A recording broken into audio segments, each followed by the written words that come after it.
Assalomu alaykum kanalimiz a'zolari. Yana bir navbatdagi mebelimiz ustunobga jarayonini tugatdik. Bu mebelni Andijon tumani Saddatagi mahallasiga ustunobga qildik. Shu joyimiz tur 40 holatda bo'ldi. O'rni mist, kremper, akrillarda bo'lgan. Bir pogona metri 2.100.000 so'mdan bo'ldi. Umumiy bo'yi 225 holatda bo'lgan. Kir mashina borligi hisobiga tagi 90 sm bo'lgan. Shu holatda mebelimiz 8.5 million so'mga bo'ldi.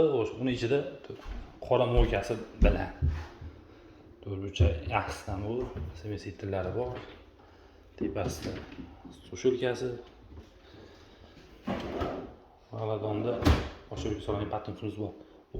Mana taxchamiz mana nima qo'yiladi deganlar uchun. Bu mebelni 3 kun oldinmi qo'ydik. Bu yerda chola joyi qolib ketib, bugun to'g'rilab ketyapmiz. Kafellar mebel ichida bo'lgan, gaz, katta duxovka, tayda ham g'aladoni bor. Hammasi vakuumli. Ichishkasi, bu yoqda mikrovalnovka, tayi ham g'aladon. Tepasi mana porgalari bor.